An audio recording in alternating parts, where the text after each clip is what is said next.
All right, I'm warning you. I'm giving you fair warning.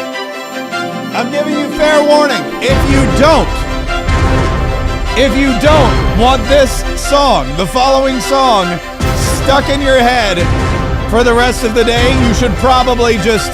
I don't want to tell you to turn off your podcast or your whatever it is you're listening to, but I'm just gonna say this thing's gonna get stuck in your. Hold on, let me put my hat on real quick. I can't really do anything without my hat on. This song's gonna get stuck in your head almost immediately, and you're gonna be walking around singing it all day. It's the it's the latest lunatic liberal anthem. It's a group of Democrats who are so upset, so beside themselves that Kilmar Abrego Garcia, who is an illegal criminal alien, somebody who's involved in human trafficking, and has beaten their wife not once but twice, according to her. She's the one. That's not me making stuff up. She's the one that filed the restraining orders against her husband twice. Dos restraining orderos against Kilmar Abrego Garcia. And what happened now is you have these, and they're wearing pink, which I think is apropos, but a bunch of, I guess these are folks from, I don't know, I guess, where is it? Maryland, right? They're all in Maryland, and they are angry that Donald Trump is taking Kilmar Abrego Garcia away because this illegal criminal, gang member, violent, wife-beating illegal immigrant is their neighbor, and they wanted to memorialize him and support him in song. Kilmar is our neighbor. You can't have him, Trump. No! Kilmar is our neighbor. You can't have him, Trump. Heck no! Yeah, now that, by the way, that's in, I don't know why they do that. I don't know why these people record audio as in stereo, because they just need to do it in I'm gonna redo this real quick because I want you to get the full effect. But this is Kilmar is our neighbor.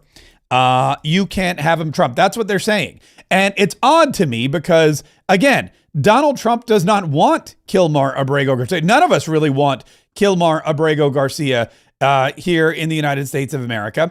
That is why he's been deported by President Donald Trump to El Salvador. Kilmar. Hang on, let me get the new file in here because this one's gonna be even better. Here we go. Listen carefully. Kilmar is our neighbor.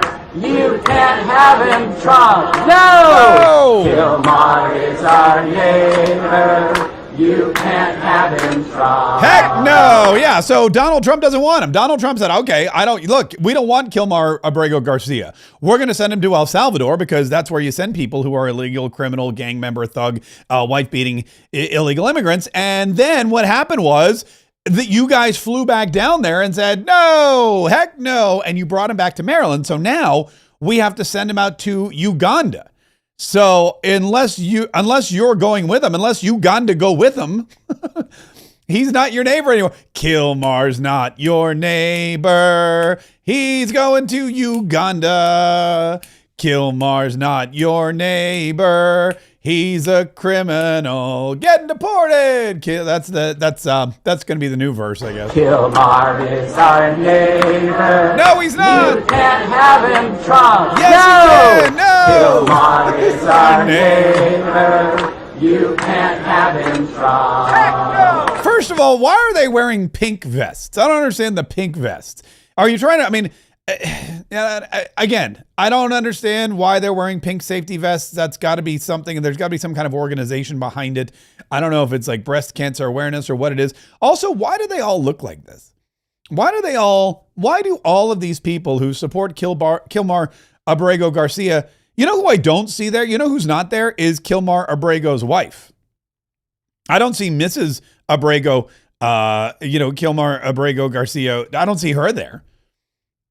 Shouldn't she be there? Shouldn't she be there going, yo soy Kilmar's esposa? You can. No, she's not singing at all. She's probably at home going, yeah, ay caramba, la cucaracha, I got Kilmar gone. Where would you bring out the tequila? Let's have a, but she was probably celebrating when he got his butt deported to El Salvador. Then she was like, ay Dios mío, because Chris Van Hollen went down there and brought him back. And so now all of a sudden, she's got to deal with him again for like 5 seconds before he goes to Uganda. Anyway, we'll have more on. We'll have a few more versions of this song coming up a little later on today. First, though, please subscribe, ladies and gentlemen, to this particular broadcast. If you're listening to the podcast, you're going to want to tell the podcast platform you're listening to, man, I want more of this. So send me more Mark Kaye Saves the Republic. If you're watching on YouTube or Rumble or Facebook or X, make sure you're subscribed to our channel so that you get our content every single day on YouTube and Rumble and Facebook and X and wherever else we happen to be. President Donald Trump is in the middle of a cabinet meeting. We're going to dip in there. We're going to dip in there real quick. I think Bobby Kennedy's speaking. Has autism, 1 in every 12.5 boys. Yeah, he's talking about autism. He was talking. Donald Trump. He's been on a tear today. He had some really great stuff to say earlier about crime. He's been going off about DC again. He had an Epoch Times reporter who was brutally assaulted speak earlier, but he's been talking about everything: car manufacturing, the price of eggs. He's really in a great mood, and he's got everybody there. Doug Burgum and Marco Rubio. He had some amazingly kind words to say about Marco Rubio as Secretary of State. Can you imagine that? 1 in 12. That's for a boy. 1 in every 12.5 boys. It's not even believable that could be. And that was 1 in 10,000 not so long ago.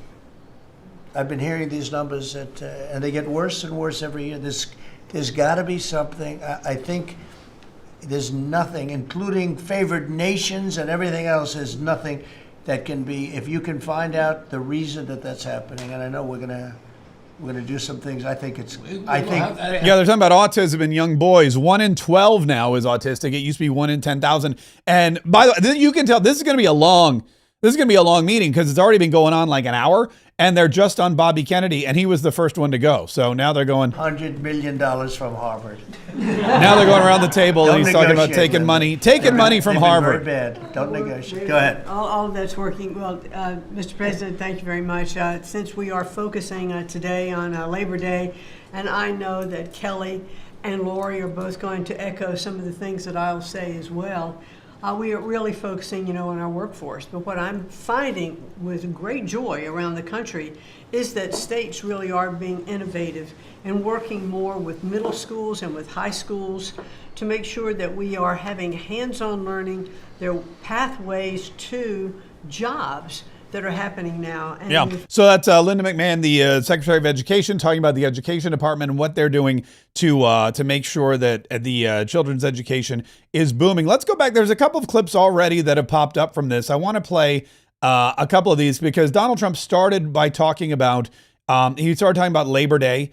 And he started talking about American workers and something he's very excited about, which is manufacturing and making manufacturing great. But I want to thank you all for being here as we prepare to celebrate Labor Day, when we honor the incredible, hardworking men and women of our country, which is doing very well, I have to tell you.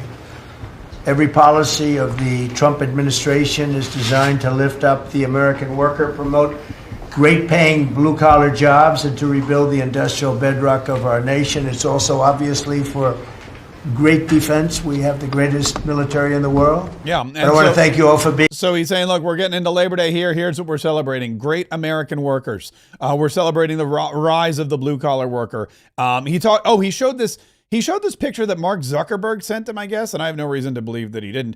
But it's about one of these new, I guess it's like an AI, not factory, but I guess you would call it I don't even know what you would call it, but wherever, like all these technology companies, they need the server farms, I guess it is, and all the stuff you need to generate your AI and your Bitcoin and whatever. Anyways, he showed a picture that Mark Zuckerberg sent him of one of these things, and it's like the size of New York. This is something given to me by Mark Zuckerberg. And you'll see this is AI.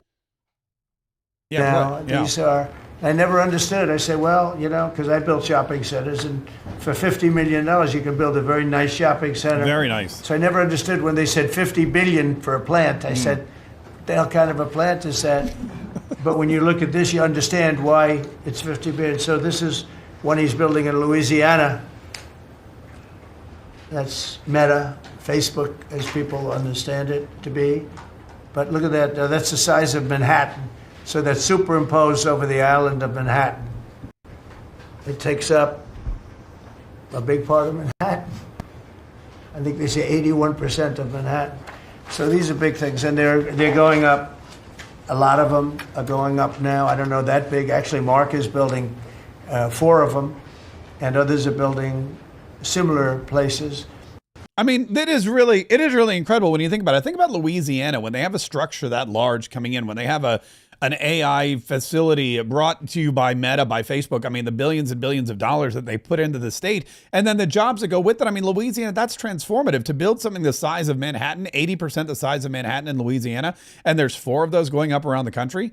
That's huge, and that's all a result of President Donald Trump. Donald Trump is the one that really forced the hand for all of these tech companies, including Mark Zuckerberg, to come back to the table, to hire American workers, to build in the United States of America, and to make America great again. And it's not just AI, of course. There's other industries like the steel industry, which has come back. Domestic steel production is up by 100,000 tons of steel a week. We have a 50% tariff on steel, aluminum, and various other things. Copper just got brought into the picture, and that means people are going to want to make steel here. We just made a deal with U.S. Steel. As you know, we have an outside company come in, spend $17 billion on building new plants, new everything.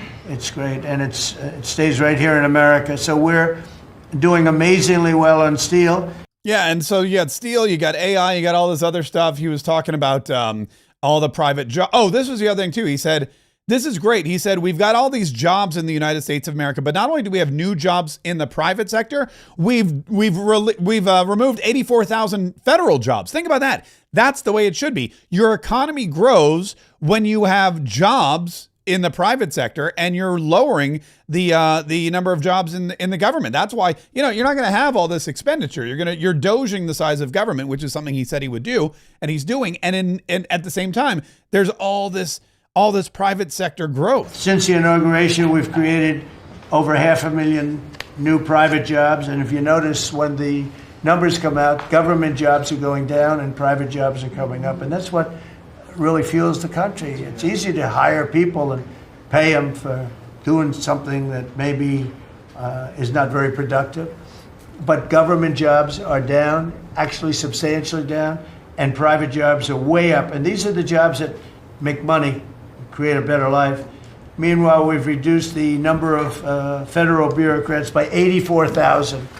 So we got rid of 84,000, and I think the job numbers, you're going to see the new job numbers are going to be through the roof because of all of the different businesses that are moving into our country. And not just production businesses, autos and AI, but any business you can think of. They're all coming. They're all coming to the United States of America. Since the inauguration, we've created over 500,000 new Wait a minute, hold on, I did something. He went on and on and on to talk about tax cuts. Oh, he talked about how the One Big Beautiful Bill is actually a large tax cut. He talked about the presidential AI challenge that the First Lady just discussed. I mean, I'm going to be honest with you. It is just one of the most incredible things to sit and hear Donald Trump rattle on and on about all these things that are happening in the United States of America in just the first 200 days. And that's why he calls these meetings. That's why these meetings happen. And that's why they're so long. Let's see who's talking now, shall we? I tried to find the part about Marco Rubio. I guess they didn't. Regulatory action in the history of the United States government. And when you add up the all right, we got Lee Zeldin of different actions, EPA. So we're on the EPA. Have announced that we're working through. In one agency, in 1 year, we'll do more deregulation than entire. All right, we'll keep this up for a minute because Tulsi Gabbard's coming up, and I kind of want to hear. We'll see what she says here in just a minute. We won't. Not be possible if not for this. We'll just we'll mute Lee Zeldin here for just a second, but we'll keep an eye on this because, like I said, Tulsi Gabbard's coming up, and I know that she's gonna have some stuff that she wants to talk about. Meanwhile, the Democrats, the deranged lunatic TDS Democrats, these folks, man, I got to tell you, it is wild. It is really wild to see just how crazy these people get. They had a summer meeting, right? So the DNC is, I guess, important to the Democrats because that's when they go and they pick their candidate. That's when they go and they stab Joe Biden rather in the back, remove him from his position of candidate and install their own candidate without a single voter anywhere in the country voting on it. They just handed the delegates to Kamala Harris at the DNC, and she lost, which she probably, she was going to lose. She was destined. No one was destined to lose more or bigger or faster than Kamala Harris, and she definitely She definitely fulfilled her destiny last year. But the DNC, they have these meetings where they're now trying to recap and recoup their losses. And one of them is going on in Minnesota. And it's really interesting because they started the meeting. You know, when you go to a Republican meeting, and I go to a lot of Republican meetings, I go to a lot of REC meetings, I go to a lot of other meetings. There's a lot of people out there. I'm hobnobbing. I'm talking to the folks. I'm trying to figure out what it is they want from an elected representative because I'm trying to be their elected representative, all these things. And when you talk to these folks at these meetings, you know, the first thing that happens is usually we say the Pledge of Allegiance. There's some kind of prayer. There's some kind of, if there's some kind of announcement or whatever, there's announcements. But at the DNC, the first thing they do is talk about how they're all meeting on stolen land, and then they pledge allegiance to Palestine. Lindy Somek, who is from the Saginaw Ojibwe Nation, and she's going to deliver our land acknowledgement today. Lindy? A land acknowledgement, they call it. That's what they call it. Bonjour. Bonjour. I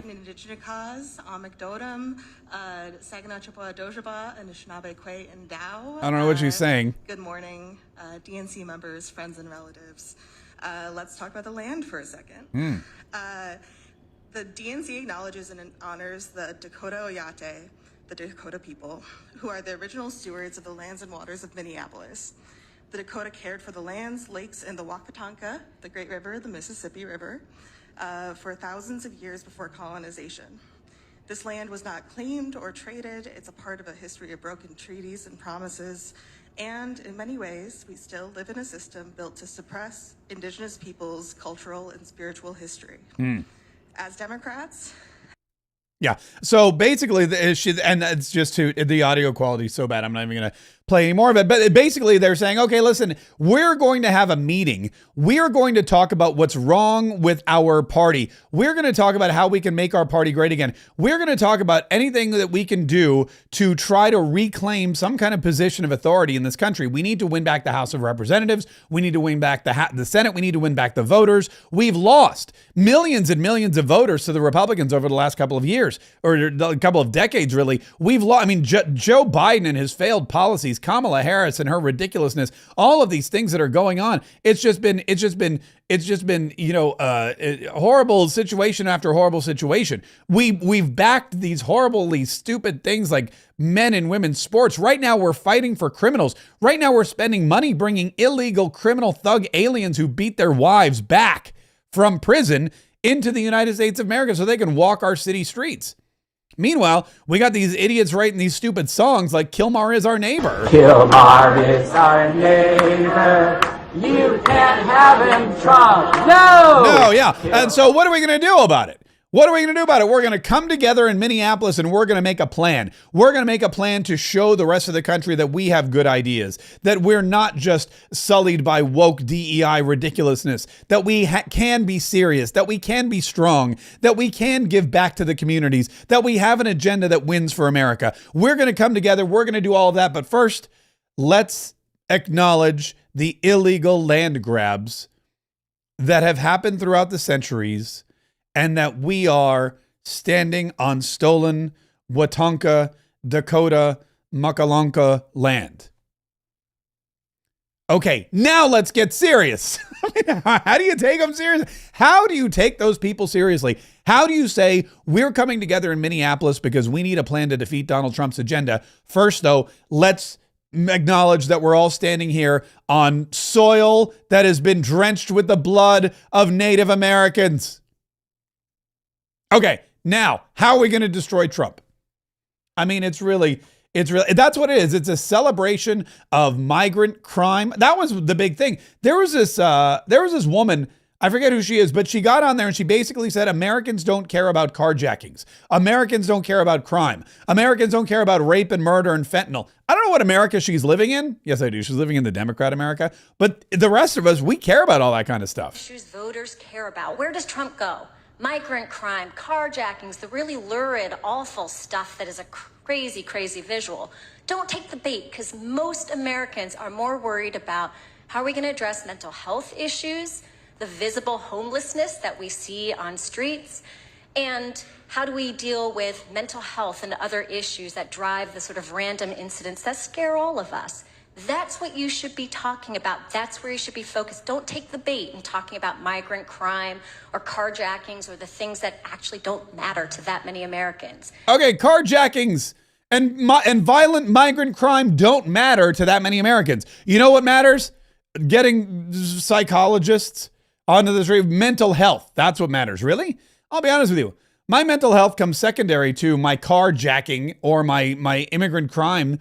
I mean, that is something that is, I feel like most Americans, and I think that the data actually backs this up. I think that most Americans are worried about violent crime. I know they are in DC, or they were.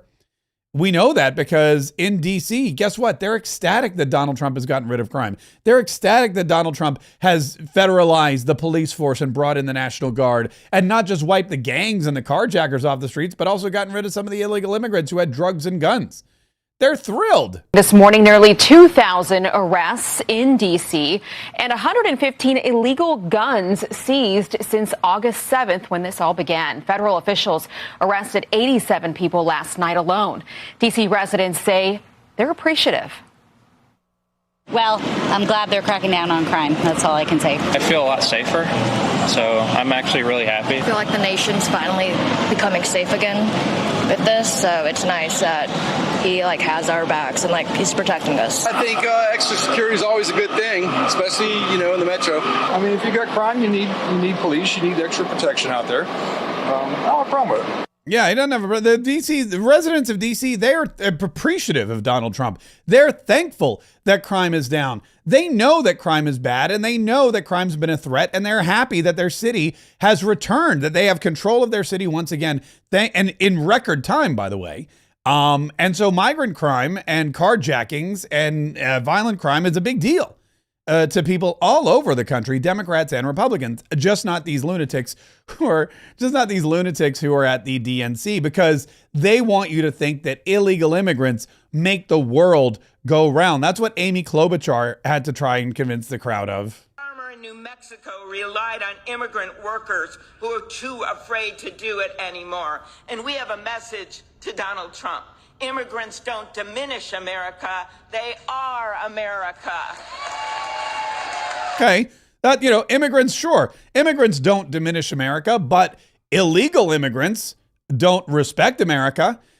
Immigrants are a part of America, but illegal immigrants are not. Funny how they always they leave off the illegal part, don't they? She's like, immigrants, immigrants, immigrants. Donald Trump has no problem with immigrants. Tom Homan has no problem with immigrants. You and I have no problem with immigrants. I, fun fact, am an immigrant. I myself am an immigrant. I escaped from the tyrannical dictatorial clutches of the communist Canadian regime. Made it here to the United States of America, and I'm watching every single day my American dreams come true. As an immigrant myself, I have no problems with immigrants. But the illegal immigrants, they're not part of the fabric of America. The illegal immigrants are criminals. Hence the term illegal. And you can try to say that they provide a service, that they're part of our American culture. You can say even that they're your neighbors, but it doesn't matter. Doesn't change the fact that they're still here illegally, and many of them are criminals. Kilmar is our neighbor. You can't have him, Trump. No. That's not even a beta male right there. Did you see the weak? That is one of the limpest fist in the airs I've ever seen. No. I mean, there's no passion behind that whatsoever.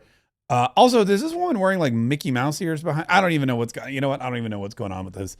So I probably shouldn't play that. I probably shouldn't play that anymore. But you know who else was there? Because it's in Minnesota and because it's Democrats and because they're all lunatics, Tim Walz. Tim Walz also made the trip. And before we play for you Tim Walz, let's see. Oh, did I miss Tulsi Gabbard? Or did we bypass? Did we skip Tulsi Gabbard to go right to Kelly Loeffler? Let's see. Oh no, Tulsi Gabbard speaking. Let's listen in a little bit to Tulsi Gabbard as she updates the president of the United States on what's going on with, the United States. Focus is and must always be making sure that our intelligence community is focused on our mission, keeping the American people safe, secure, and free. We're doing great work on this front. I'll point out our National Counterterrorism Center led by Director Joe Kent. are working across different agencies with Homeland Security, DEA, FBI, and others to catch terrorists, both those who are trying to come into our country, those who may already be in our country. They are finding the worst of the cartel bosses and making sure that they're not able to continue to wreak havoc and terror in our communities. Secondly, Mr. President, you have charged me with the mission of finding the truth and telling the truth to the American people. And we've exposed some of the worst examples of the weaponization of intelligence in the last several weeks. I will continue down that mission and that path wherever it leads. Transparency, telling the truth, is what will drive true accountability for the American people who deserve nothing less. And lastly, Mr. President, all of us are charged with being good stewards of taxpayer dollars. I've gone through a reorganization for ODNI that we've announced in the last week. We've cut nearly half of redundant, unnecessary functions within ODNI, saving taxpayers over $700 million a year. We will continue focusing on our core mission in keeping the American people safe, and appreciate your leadership and your focus on this most critical task. And you've also found many bags of information. I think they call them burn bags. They're supposed to be burned, and they didn't get burned, having to do with how corrupt the 2020 election was. And when will that all come out? Mr. President, I will be the first to brief you once we have that information collected. But you're right, we are finding documents literally tucked away in the back of safes in random offices, in these bags and in other areas, which again speaks to the intent of those who are trying to hide the truth from the American people and trying to cover up the politicization that was led by people like John Brennan and James Clapper and others that have caused really immeasurable harm to the American people and to our country. Great job. Thank you. We look forward to hearing it. The public looks forward. Thank you very much. Administrator Kelly. Leslie, I'm just looking at this table again. I mean, not just Donald Trump, right?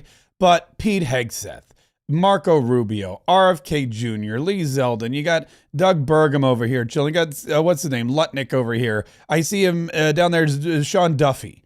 I'm Pam Bondi over here. J.D. Vance looking like a true flat-out baller. Chris Wright, who's the Secretary of Energy. I mean, all these. This is just. I don't even Kristi Noem over here in her pink suit taking notes. I don't even know how you describe this kind of how do we get here? How do we get this kind of cabinet, this kind of superstar cabinet with all of these people? Let's listen to Kristi Noem for just a second, because I want to hear what she's going to say something, I'm sure, about DC. Great job. Thank you very much. Yeah, thank you, Kelly. Kristi? Well, Mr. President, first of all, thank you for the opportunity to work for you. And you committed when you ran for president to make America safe again. And today, the average family and individual that lives in this country is safer than they've been in years because of what you've done. We've got 3 months in a row now with 0 illegal aliens coming into this country. And I want to thank Pete and the Department of Defense for all of their help. They're down at the border with us still, helping us keep that border secure and make sure we know who's coming into this country. You've arrested and brought to justice hundreds of thousands of illegal aliens, but criminals that have perpetuated violence against American people. Sir, you've had 1.6 million people voluntarily go home to their home countries that were here in this country illegally. Because of your strong message and you enforcing the law, they decided to go home on their own so that they could come back the right way someday and be American citizens. But what I think is one of the most remarkable statistics is that under Joe Biden's administration, 88% of new jobs went to foreign-born individuals. Under your administration, 2.5 Americans have jobs today that they didn't under the previous administration. And they have those jobs because you created opportunities. You made this country safe. You opened up the economy. You enforced the law. Now people can get up and provide for their families and go to work every day and be confident in that. And the last thing I would say is that it's incredibly important to know that every one of those illegal aliens that has gone home, they were costing us about $8,700 to $9,000 a piece in what they were taking out of our social programs, out of Social Security, You've saved this country billions of dollars, about $15 billion, just in what those illegal aliens were costing us in social programs. I've cut over 450 different contracts at the Department of Homeland Security. We're getting rid of corrupt ones that were not efficient for taxpayers, weren't focused on our mission of keeping us safe. And we've also renegotiated and brought in our biggest vendors and said you have to do better. And we've saved the taxpayers over $13 billion doing that as well. So we're continuing to be accountable with taxpayer dollars, but sir, focused on doing the mission of what you've committed, and that's to keep us safe and to make sure we put Americans first. Great job, and great job on the border. We had millions and millions of people coming in. To think 3 months in a row, 0. Incredible. That's some job. Thank Tom and everybody, and Pete, good job. Not surprised. Thank you very much. Chris, please. Chrissy. Sorry about that, Mr. President. Oh, let's listen to Chris right quickly. He's going to talk about energy. Secretary Noam, I'm thrilled to be here. What's wrong with his voice? With you on the simple platform you were elected on, which was to bring back the American dream. Yeah, bring it back. To bring jobs and opportunity for families across the country and to lower their costs so they can live their lives and expand the choices they have. You led off today talking about gasoline prices. I'll throw in diesel. You correct for inflation, they're at multi-decade lows. This is a huge expense. This is a huge constraint on people's lives. We should celebrate that. Natural gas has become our main industrial fuel powering factories around the country. Natural gas prices are quite low in this country, and they're lower than in any country in the world. The reason for that is the United States produces 2 times more natural gas than the second largest natural gas producer in the world, and 4 times more natural gas than the number 3 and number 4 producers in the world. So you've opened up American opportunity and energy together with the work of Secretary Burgum, Administrator Zeldin, Secretary Lutnick, Secretary Rollins.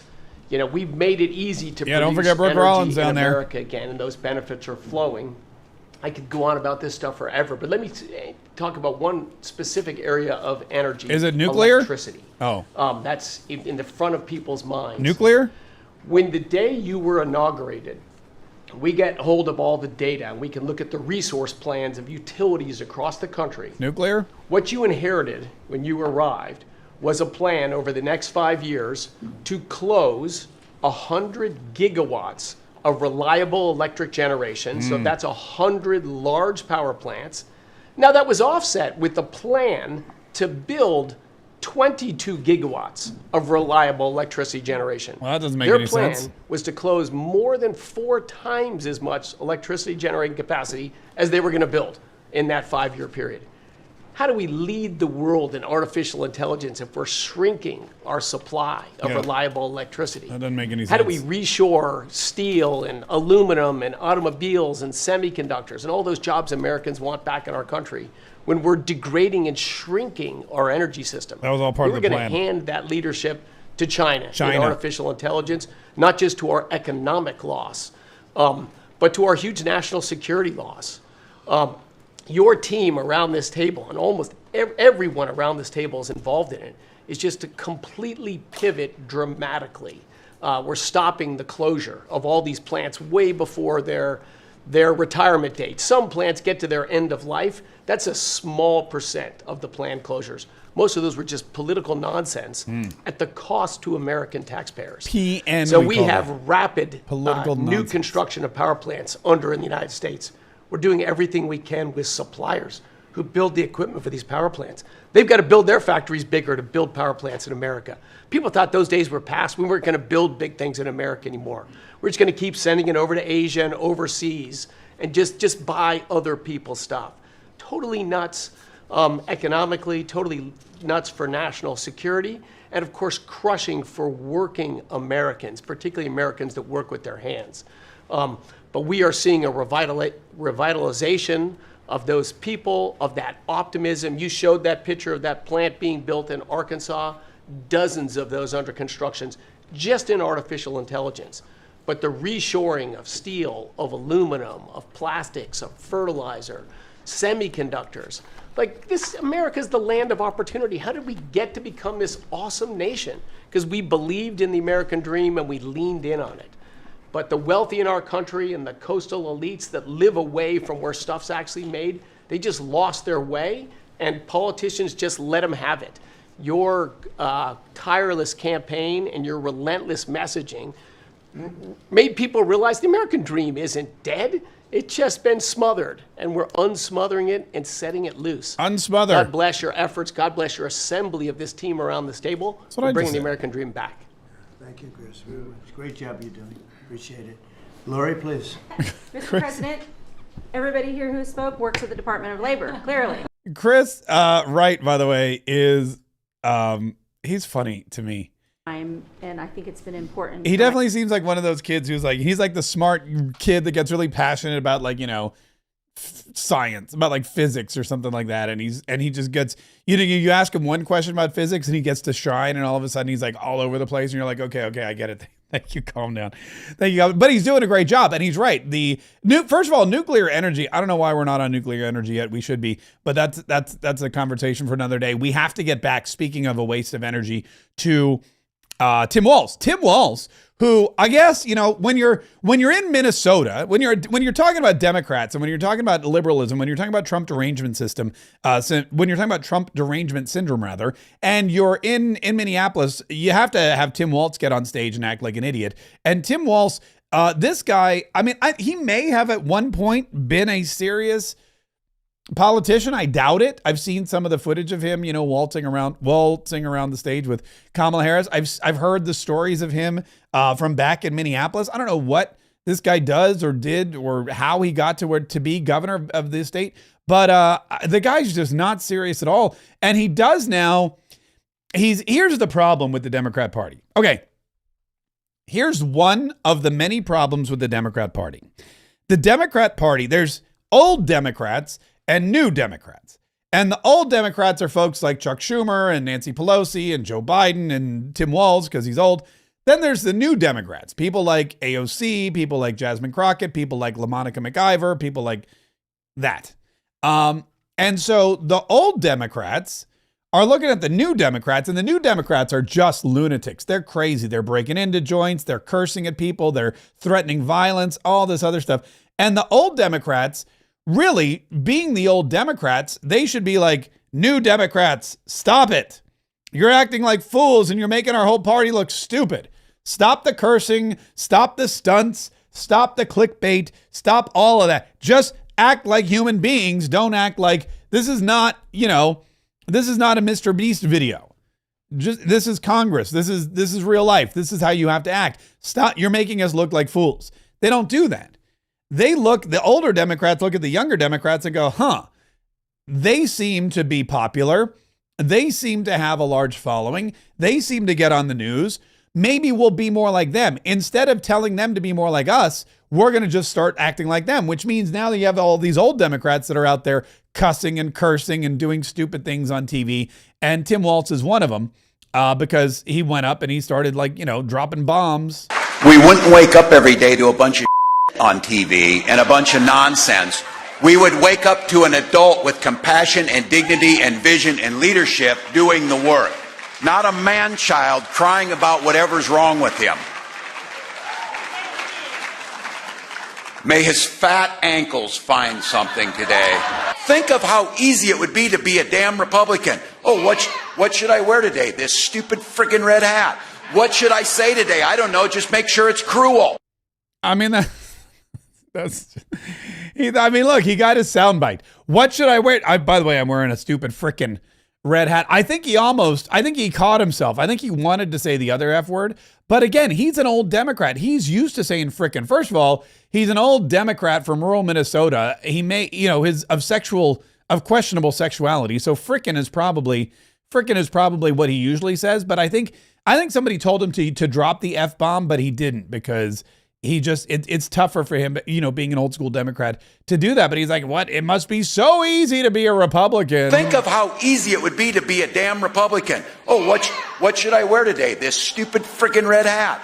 What should I say today? I don't know. Just make sure it's cruel. Who do we listen to? That guy. Oh, the felon in the White House? Yeah, listen to him and that will be fine.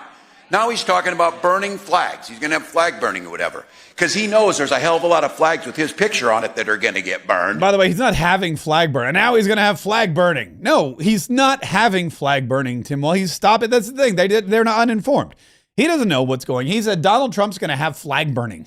No, Donald Trump put an end to flag burning with an executive order. He wants to stop the burning of flags. Not like he's having a big flag burning ceremony. These people, I just don't get it. But that's what they do. That's what they do. And they hate Donald Trump, and they hate law and order, and they hate ICE, and they love criminals. They love illegal criminals. They love, I almost said legal criminals. I meant American-born criminals. If you're a criminal, it doesn't matter. They probably love you more if you're illegal and you come from another country. But if you're an American criminal, they love you too. And in Oakland, they had this woman, the mayor of Oakland. I forget her name, but man, she's got to be one of the worst mayors in the history. And she flat out basically said, we hate law enforcement. I just want to take a moment to first bring you greetings from Oakland, California.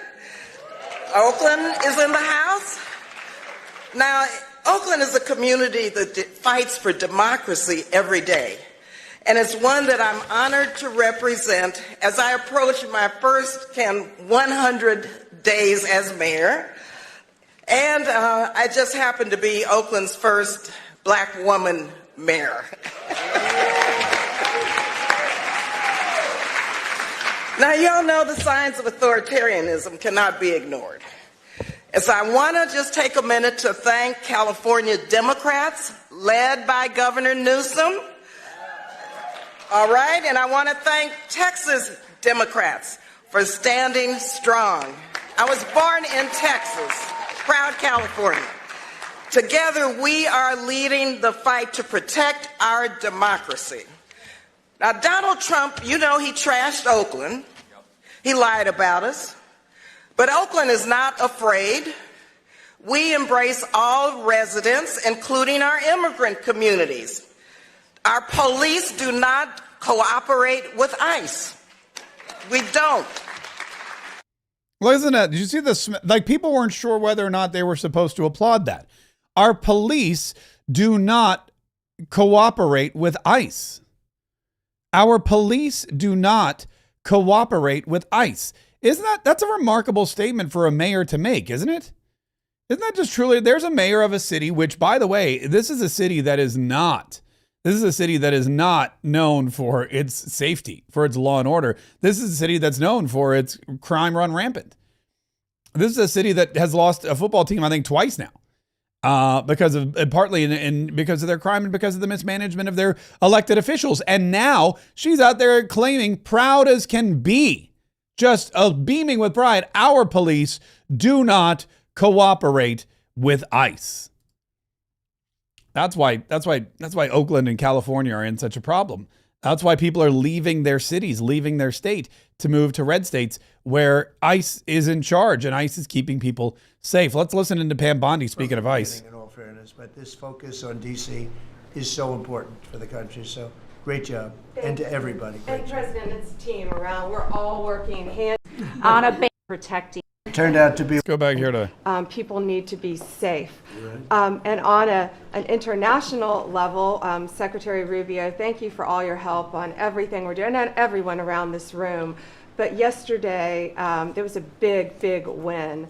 El Mayo pled guilty, and he was the co-founder of Sinaloa cartel with El Chapo.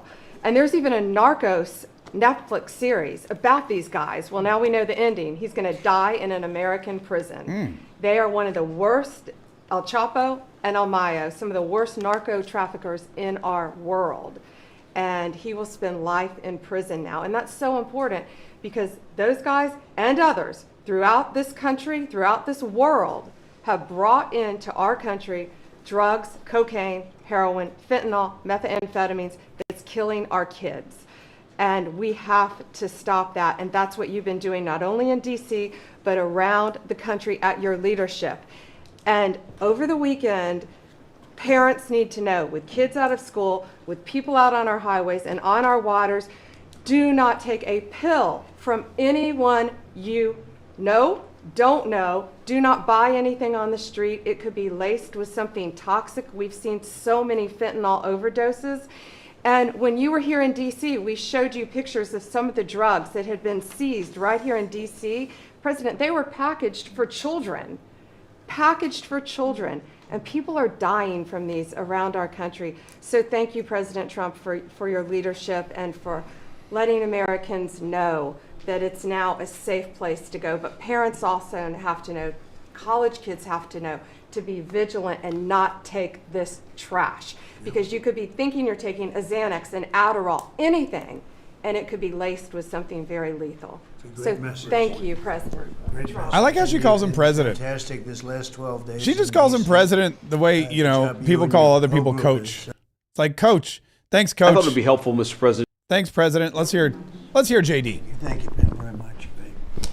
Mr. VP, would you like to say something? Yes, sir. I'll be brief, but I want to congratulate you and the entire team on all the things that have been accomplished. You'll hear about a lot of it. You've already heard some of it, but I thought it would be helpful, Mr. President, just to take stock, not just of what we've accomplished, what we will accomplish, but of the mess that we inherited, because I think it makes this first Labor Day a bigger and more special occasion.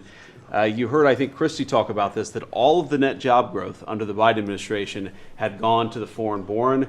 Now that net job growth is going to American citizens who deserve opportunity in their own country. That's a great accomplishment. You'll hear, I'm sure, Scott talk about the success with tariffs. People forget that we inherited the largest peacetime deficit in the history of the United States of America. And now, because the president is not letting foreign countries take advantage of us, we're collecting hundreds of billions of dollars, trillions of dollars over 10 years in tariffs from countries and companies that were formerly taking advantage of the American people. You heard Pam talk about the public safety and the success that we've had there. I happen to believe that maybe the most sacred thing that we can deliver to American workers is the ability to live safely and comfortably in their own neighborhoods. Public safety is not just something that should belong to the wealthy. It should belong to every working man and woman in the United States of America. And because the this is smart, by the way, that is happening. And this of course, is smart. Mr. President, We'll break you this down in a minute. talked about the inflation mess that we inherited under the Biden administration. Maybe the most striking and even shocking statistic of the Biden administration is that housing costs had gone up by 100% over the 4 years of the Biden administration, literally doubled, making the American dream of homeownership unaffordable. We've made great strides and great progress already. But to the American people who are listening, there's a lot more to do. We're going to keep on working hard at it, but it's an honor to do this job under the president's leadership and with this very great team that you've assembled. So we've done a lot, but there's a lot more work to do, and we're very cognizant of it. Thank you, sir. Great job. Thank you. Let me pause for a minute. And so basically, this is what's happening here. And JD Vance is skilled at many things, but definitely oratory. But JD Vance is very skilled at this politically. And JD Vance knows this because he ran for Senate. He was a senator from Ohio. But what he's done here is, and what he's tasked with doing, and really what the entire administration is doing, Pam Bondi's doing it and Donald Trump is doing it, but they're highlighting the crime over and over again. They're highlighting in DC. This is a very interesting play. Not only have they cleaned up DC, not only have they brought down the crime, not only have they done what they're supposed to do, which is protect American citizens, right? Check.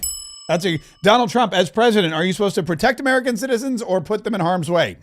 Protect? Yeah, that's correct. All right, great. So we're going to bring in the military. We're going to federalize the DC Police Department. We're going to get rid of the drugs. We're going to get rid of the homeless encampments. We're going to get rid of the graffiti. We're going to get rid of the carjackers, the gang members, the guns, all that kind of stuff. And look at that. There hadn't been a murder in DC in like 2 weeks. There's been a murder. No, there hasn't. There's been no murders in DC. It's now one of the safest cities in the country, and they keep talking about that. And JD Vance's turn to talk, and he goes, listen, yeah, you guys talk about the accomplishments. You know what I'm going to do? I'm going to talk about how the Democrats are horrible and how they love crime. And crime is going to be the issue. In 2026, and you've got it right here. It's happening right now. This DNC meeting that the Democrats had yesterday is ridiculous. It's so bad for them. It's the opposite of what they needed to do. And there were some Democrat strategists, I'm not going to play them all, who were basically saying, what are you clowns doing? If you're a Democrat, first of all, I don't know why you're listening to this, but I'm glad you're here. If you're a Democrat, maybe you'll finally see the light and realize that this is what's on the agenda for 2026. Donald Trump and the Republicans who are fighting crime, making America safer, getting criminals and drugs and guns and murderers and gang members off of our streets, or the Democrats who are arguing that all of that is bad, that law enforcement agents are bad, that we don't want criminal aliens being taken out of our cities, we don't want the crime rates to go down, we We don't want the drugs to come off of our streets. We're fine and dandy with things the way they are. That's the debate. You can't argue crime is good and win. It's a losing debate. You can argue the best way to fight crime, but they're not even doing that. Their argument is don't fight crime. Democrats, 2026, we won't fight crime.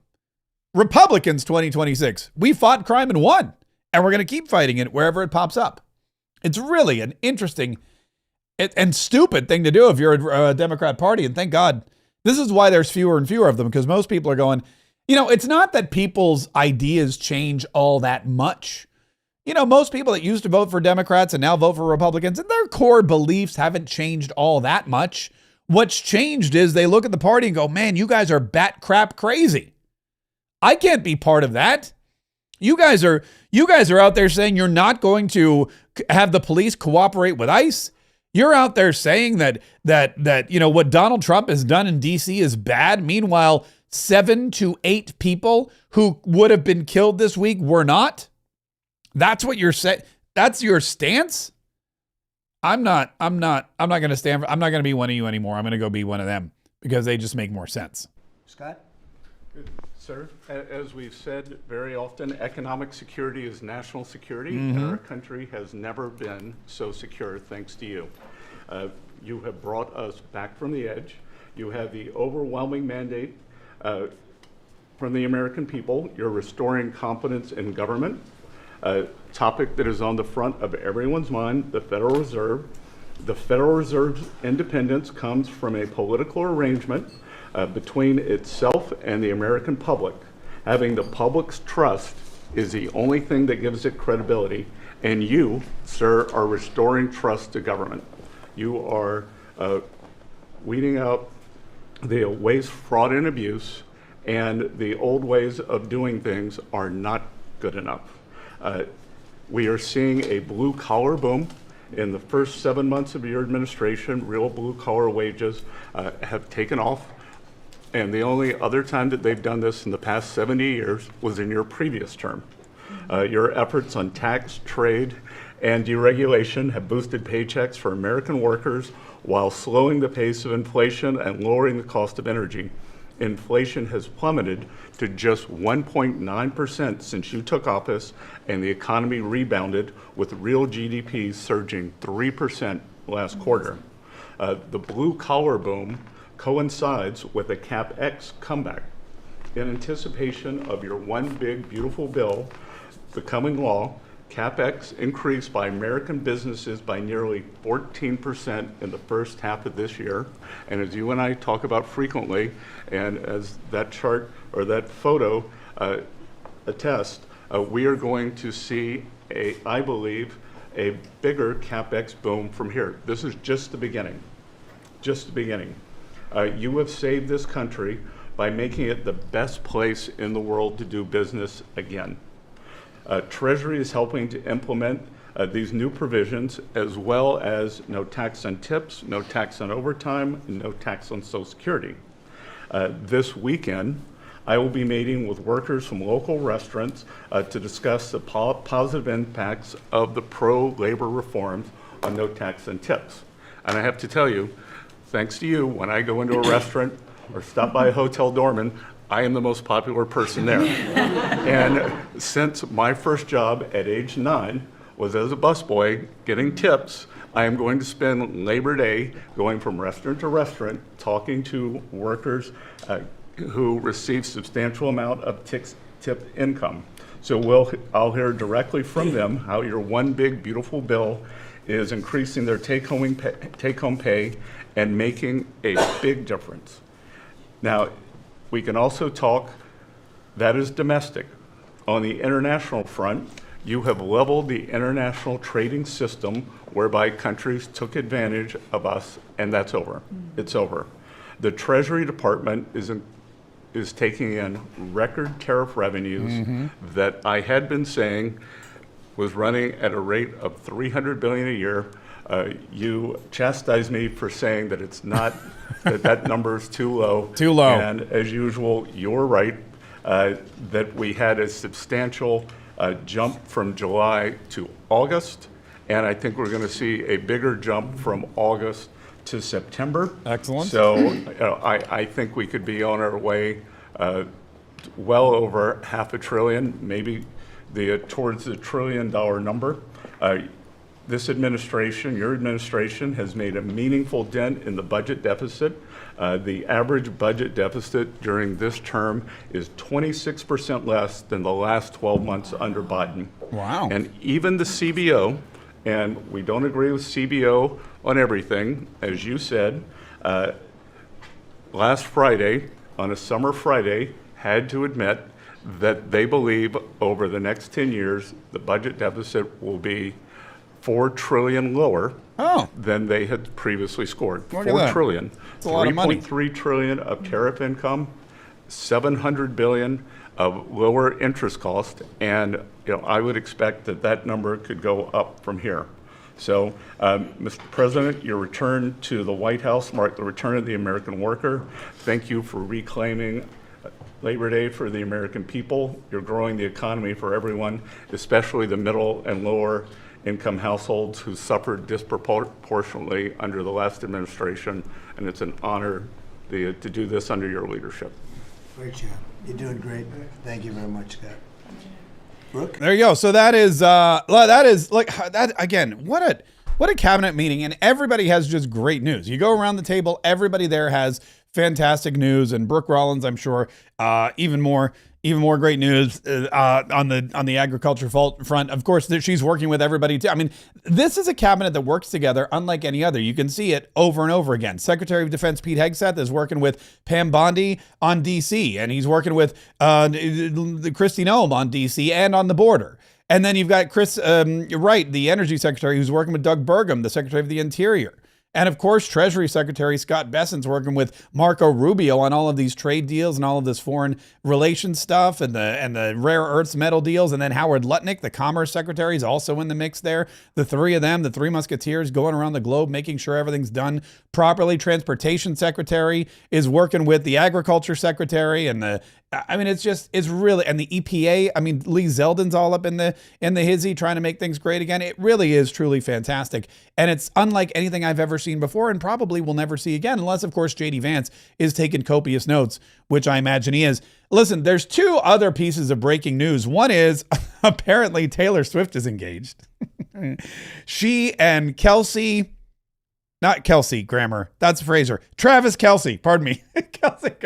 Yeah, no, great. Now I started rumors that that Kelsey Grammer and Taylor Swift are engaged. Apparently, this is Taylor Swift and Travis Kelce getting engaged in what appears to be, I'm going to be honest with you, this appears to be a staged, this looks less like a Travis Kelce production and more like a Taylor Swift concert. Also, the ring kind of looks like a football.